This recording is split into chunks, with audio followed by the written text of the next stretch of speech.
दिल्ली गया तो लोकसभा के अंदर भी वीर तेजाजी का जयकारा लगा के देश को संदेश दिया, मैं उस कौम से आता हूं जिस कौम से वीर तेजाजी महाराज 1000 साल पहले गाय की रक्षा के लिए अपने प्राण न्यौछावर किए।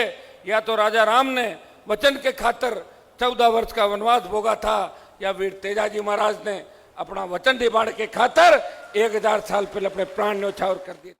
कि गठबंधन किससे करें, ज्यादातर नौजवानों की राय थी कि गठबंधन मोदी की पार्टी के साथ किया जाए।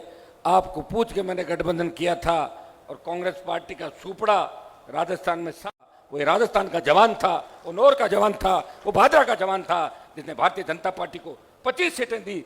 जो कांग्रेस पार्टी 4 महीने पहले राजस्थान में सत्ता में आई, उसके परखच्चे उड़ा दिए। सीएम के बेटे को हरा के आपने संदेश दिया, हम वो हैं जो चाहे जो कर सकते हैं, और राजस्थान के जवानों ने उससे मेरा साथ दिया। और मैंने कहा था कि मिशन 25 पूरा करेंगे, और आपने मिशन 25 पूरा किया। राजस्थान बात का है, जिसको भी जिता के भेजते हो वो उनकी गोदी में जाके बैठ जाता है, वो किसान को भूल जाता है, वो जवान को भूल जाता है, वो नौर की समस्याओं को भूल जाता है, वो हनुमानगढ़ की समस्या को भूल जाता है, वो इस इलाके को भूल जाता है। जीत के हमारे नाम से जाता है, और गीत अशोक गहलोत और वसुंधरा के गाता है। ऐसी स्थितियां इस इलाके आरएलपी के नौजवानों की ताकत और जोश और उत्साह से पूरा हुआ था। तीनों कृषि बिलों के बाद जब किसान नेताओं ने बात करी, मैंने किसी ने नहीं पूछा। छोटे भाइयों की भावना थी कि मैं एनडीए छोड़ूं, सड़क पे किसानों के साथ आऊं, और उन कृषि बिलों का सबसे ज्यादा अगर असर कहीं पड़ता, वो नौर भादरा, हनुमानगढ़, गंगानगर, हरियाणा, उत्तर प्रदेश और दिल्ली के जमींदारों पर उसका असर पड़ रहा था। ये जो मंडी प्रांगण में देख रहा हूं,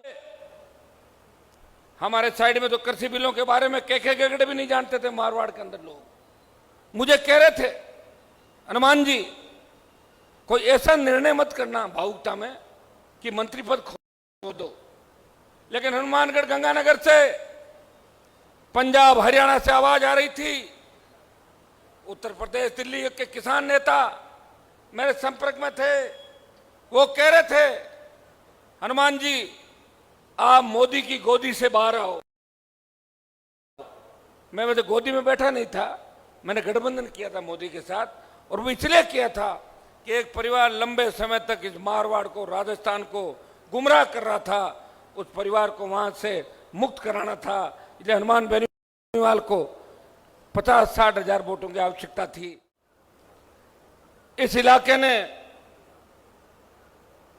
फेफाड़ा गांव से चौधरी कुंभाराम जी को दिया, जिन्होंने सामंतवाद के खिलाफ अगर असली लड़ाई इस राजस्थान के किसी किसान नेता ने लड़ी तो चौधरी कुंभाराम ने जागीरदारों के पसीने छुड़ा दिए थे, उनको ठीक कर दिया था। और किसान जो जिद और जुनून उनके अंदर थी, चाहे वो मुख्यमंत्री नहीं बने, लेकिन वो अमिट छाप इस राजस्थान की राजनीति में छोड़ गए।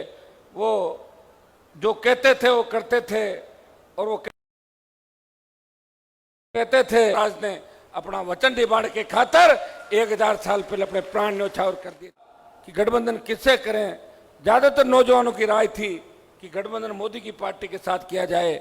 आपको पूछ के मैंने गठबंधन किया था, और कांग्रेस पार्टी का सुपड़ा राजस्थान में वो राजस्थान का जवान था, वो नौर का जवान था, वो भादरा का जवान था, जिसने भारतीय जनता पार्टी को 25 सीटें दी।